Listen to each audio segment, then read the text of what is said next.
Simplify Jeevan. ನಾನು ಇತ್ತೀಚೆಗೆ ಕೃಷ್ಣನಿಗೆ ಸರೆಂಡರ್ ಆಗಿದ್ದೀನಿ, ಬಟ್ ಫ್ಯಾಮಿಲಿ ಆ್ಯಂಡ್ ಕೃಷ್ಣ ಇಬ್ಬರಲ್ಲಿ ಕನ್ಫ್ಯೂಸ್ಡ್ ಆಗಿದ್ದೀನಿ. ಮೋಹ ಮಾಯ ಬಿಡೋಕ್ಕಾಗ್ತಾ ಇಲ್ಲ. ಫ್ಯಾಮಿಲಿ ಚೆನ್ನಾಗಿದೆ, ಏನೂ ಪ್ರಾಬ್ಲಮ್ ಇಲ್ಲ ಅಣ್ಣ, ಬಟ್ ಕೃಷ್ಣ ಕನಸಲ್ಲೂ ಬರ್ತಾನೆ. ನೋಡಿ, ನೀವು ನಿಮ್ಮ ಕುಟುಂಬವನ್ನು ತೊರೆದು ಕೃಷ್ಣನನ್ನು ಅಪ್ಪಿಕೊಳ್ಳಬೇಕು ಅಂತ ಏನೂ ಇಲ್ಲ. ಕೃಷ್ಣ ಎಲ್ಲೂ ಕೂಡ ನಿಮ್ಮ ಕುಟುಂಬ ಅಥವಾ ನಿಮ್ಮ ಪ್ರೀತಿ ಪಾತ್ರರನ್ನು ತೊರೆದು ನನ್ನನ್ನು ಅಪ್ಪಿಕೊಳ್ಳಿ ಅಂತ ಎಲ್ಲೂ ಹೇಳಿಲ್ಲ. ನೋಡಿ, ನಿಮ್ಮ ದೃಷ್ಟಿಯಲ್ಲಿ ಕೃಷ್ಣನನ್ನು ನಿಜವಾಗಿಯೂ ನೀವು ಕಾಣಬೇಕು ಅಥವಾ ಆ ಭಗವಂತ ವಾಸುದೇವ ಕೃಷ್ಣನಿಗೆ ನೀವು ಶರಣಾಗಿ ಸರೆಂಡರ್ ಆಗಿ ಮುಂದುವರಿಯೋದು ಅಂದ್ರೆ ಅದರರ್ಥ ನಿಮ್ಮ ತಂದೆ ತಾಯಿ, ನಿಮ್ಮ ಅಕ್ಕ ತಂಗಿ ಅಥವಾ ಒಬ್ಬ ಮನೆಯ ಮಗನಾಗಿ ನಿಮ್ಮ ಕರ್ತವ್ಯಗಳೇನಿದ್ದಾವೆ ಅವರೆಲ್ಲರನ್ನೂ ಪ್ರೀತಿ ಮಾಡಬೇಕು, ಆ ಕರ್ತವ್ಯವನ್ನು ನಿಭಾಯಿಸಬೇಕು. ಅಕ್ಕ ತಂಗಿದರಿಗೆ ತಮ್ಮನಾಗಿ ಬಹಳ ಪ್ರೀತಿಯಿಂದ ಇರಬೇಕು, ತಂದೆ ತಾಯಿಗೆ ಮಗನಾಗಿ ಬಹಳ ಪ್ರೀತಿಯಿಂದ ಜವಾಬ್ದಾರಿಯಿಂದ ಇರಬೇಕು, ಹೆಂಡತಿಗೆ ಗಂಡನಾಗಿ, ಮಕ್ಕಳಿಗೆ ತಂದೆಯಾಗಿ, ಗುರುವಿಗೆ ಶಿಷ್ಯನಾಗಿ, ಅಂದರೆ ನಾನಾ ಪಾತ್ರಗಳನ್ನು ಏನು ನಿಭಾಯಿಸಲಿಕ್ಕೆ ಭಗವಂತನೇ ನಿಮಗೆ ಅವಕಾಶ ಮಾಡಿಕೊಟ್ಟಿರಬೇಕಾದ್ರೆ ಇವರನ್ನು ತೊರೆಯುವುದ್ರ ಬಗ್ಗೆ ಯೋಚನೆ ಮಾಡೋದಿದೆಯಲ್ಲ, ಭಗವಂತ ಕೊಟ್ಟದ್ದೇ ನಾನು ತೊರೀತೀನಿ ಅನ್ನೋದಾದರೆ ಭಗವಂತನಿಗೆ ಗೌರವ ಕೊಟ್ಟಂಗೆಲ್ಲ ಆಯಿತು ಅಲ್ವಾ? ತೊರೆಯುವುದರಿಂದ ಕೃಷ್ಣನನ್ನು ಸೇರುವುದಕ್ಕೆ ಸಾಧ್ಯವಿಲ್ಲ. ಬುದ್ಧ ಭಗವಾನರು ಮನೆಯನ್ನು ತೊರೆದು, ಹೆಂಡತಿ ಮಕ್ಕಳನ್ನು ತೊರೆದು ಜ್ಞಾನವನ್ನು ಅಥವಾ ಜ್ಞಾನೋದಯವನ್ನು ಪಡ್ಕೊಂಡ್ರು ಅಂತ ನಾನು ಎಲ್ಲರನ್ನ ಬಿಟ್ಟು ಕಾಡ್ಗೋದ್ರೆ ಅಲ್ಲಿ ಹುಲಿ ಸಿಂಹಗಳ ಕೈಗೆ ಸಿಕ್ಕಿ ಸಾಯ್ತೀನಷ್ಟೇ. ತೊರೆಯುವುದು ಏನನ್ನ ತೊರೆಯುವುದು? ಮೋಹವನ್ನು ತೊರೆಯುವುದು. ಮೋಹವನ್ನು ತೊರೆಯುವುದು ಅಂದರೆ ದೈಹಿಕವಾಗಿ ಅವರೆಲ್ಲರಿಂದ ದೂರ ಇದ್ದು ಬಿಡುವುದು. ಮೋಹವನ್ನು ತೊರೆದಂತೆನಾ? ಇಲ್ಲ. ಮೋಹ ಅದು ಮನಸ್ಸಿನ ಒಂದು ಸ್ಥಿತಿ. ನೀವು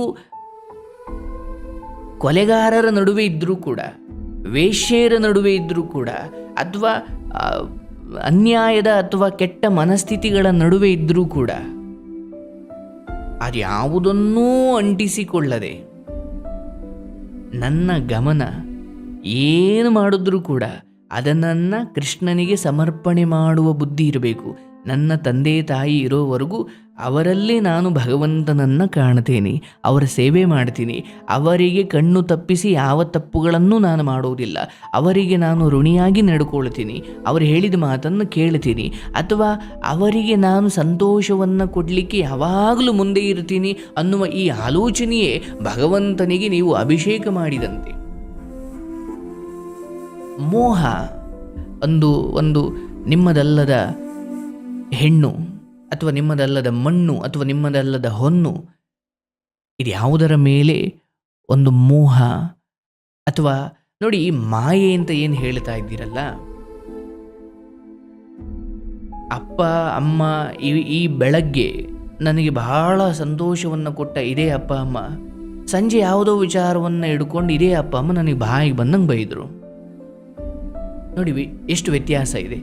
ಬೆಳಗ್ಗೆ ಯಾರು ಹೊಗಳಿದರೋ, ಯಾರು ನನ್ನನ್ನು ಪ್ರಶಂಸಿಸಿದರೋ ಅದೇ ಜನ ಸಂಜೆ ಬೈಯೋದಿಕ್ಕೆ ಸಾಧ್ಯ ಇದೆ. ಯಾಕೆ ನೋಡಿ, ಇಲ್ಲಿ ಎಲ್ಲರೂ ಕೂಡ ಅವರವರವರವರ ಮನಸ್ಥಿತಿ, ಅವರವರವರವರ ಬುದ್ಧಿಮಟ್ಟ, ಅವರವರವರವರ ಕರ್ಮಗಳ ವಾಸನೆ, ಹಿಂದೆಯಿಂದ ಬಂದಿರೋ ಅವರವರ ಸ್ವಭಾವಕ್ಕೆ ತಕ್ಕಂಗೆ ನಡ್ಕೊಳ್ತಿದ್ದಾರೆ.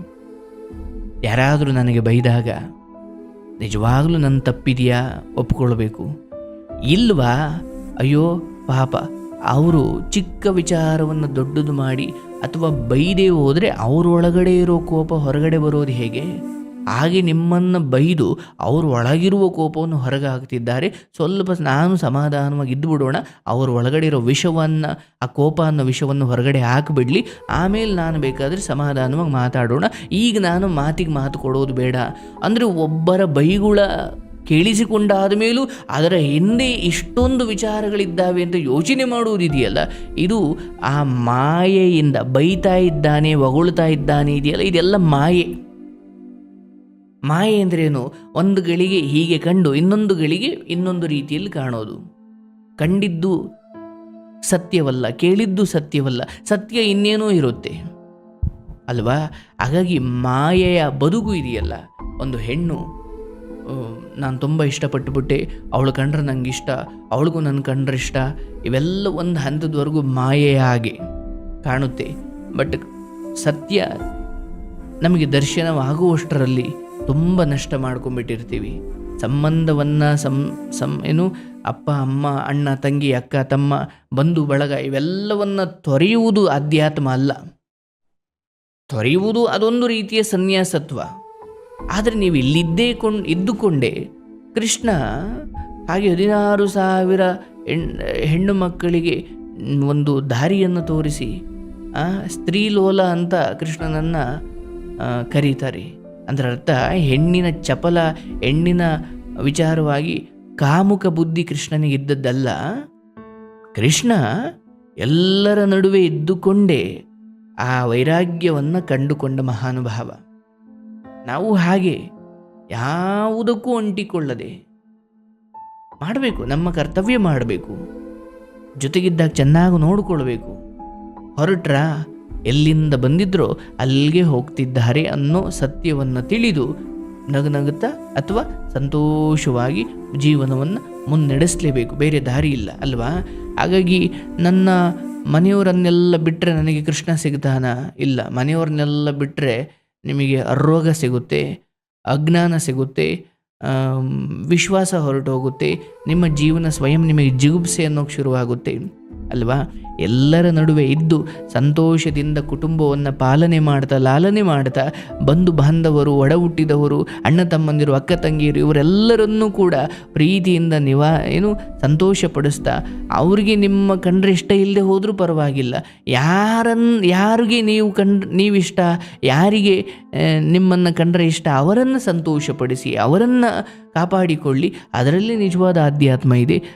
ಬಿಟ್ಟು ಹೋಗೋದು ಅಥವಾ ಅಯ್ಯೋ ಕೃಷ್ಣ ನನ್ನ ಕನ್ಸಲ್ಲಿ ಬರ್ತಾವನೆ ಅಂದ್ರೆ ಅದರ ಅರ್ಥ ಸನ್ಯಾಸ ತಗೋ ಅಂತ ಹೇಳ್ತಾವನ? ಇಲ್ಲ ಅಲ್ವಾ? ಹಂಗಿದ್ದಿದ್ರೆ ಭಗವದ್ಗೀತೆಯಲ್ಲಿ ಅರ್ಜುನ ಬಿಡು, ಯುದ್ಧ, ಈ ಸಂಸಾರ, ಈ ಬಂಧನಗಳು ಯಾಕಪ್ಪ, ಇವೆಲ್ಲ ಬಿಟ್ಬಿಡು, ನಡಿ ಕಾಡಿಗೆ ಹೋಗೋಣ ಅಂತ ಕೃಷ್ಣ ಕಾಡಿಗೆ ಕಳಿಸ್ತಾ ಇದ್ದ. ಕೃಷ್ಣ ಹೇಳ್ದ, ಎಲ್ಗೂ ಹೋಗಬೇಡ, ಇಲ್ಲೇ ಇದ್ದು ಯುದ್ಧ ಮಾಡು, ಅನ್ಯಾಯವನ್ನು ಅಧರ್ಮವನ್ನು ವಿರೋಧ ಮಾಡು, ಸೋಲ್ಸು, ಆನಂತರ ಧರ್ಮ ಪ್ರತಿಷ್ಠಾಪನೆ ಮಾಡು, ಅದೇ ನಿಜವಾದ ಬದುಕುವ ರೀತಿ ಅಂತ ಅಲ್ವಾ? ಕರ್ಮದಿಂದ ತಪ್ಪಿಸಿಕೊಳ್ಳುವುದು ಆಧ್ಯಾತ್ಮ ಆಗಲ್ಲ. ಕರ್ಮಗಳನ್ನು ನಿಭಾಯಿಸಿಕೊಳ್ಳಬೇಕು, ಆದರೆ ಅಂಟಿಸಿಕೊಳ್ಳಬಾರ್ದು. ಹೇಗೆ ಹಳಸಿನಣ್ಣು ಕೊಯ್ಬೇಕಾದ್ರೆ ಹಳಸಿನಣ್ಣಿನ ಅಂಟು ನನಗೆ ಅಂಟ್ಕೊಳ್ಬಾರ್ದು ಕೈಗೆಲ್ಲ ಅಂತ ಹರಳೆಣ್ಣೆ ಹಾಕ್ಕೊಳ್ತೀನಿ, ಎಣ್ಣೆ ಹಾಕ್ಕೊಂಡು ಹಳಸಿನಣ್ಣು ಕೊಯ್ತೀನಿ ಅಲ್ವಾ? ಹಾಗೆ ಸಂಸಾರ ನಿಭಾಯಿಸಬೇಕು, ಆದರೆ ವೈರಾಗ್ಯ ಅನ್ನೋ ಎಣ್ಣೆಯನ್ನು ಯಾವಾಗಲೂ ನಾನು ಹಚ್ಕೊಂಡಿರಬೇಕು. ಆಯ್ತಲ್ಲಪ್ಪ? ಒಳ್ಳೆಯದಾಗಲಿ, ಶುಭವಾಗಲಿ.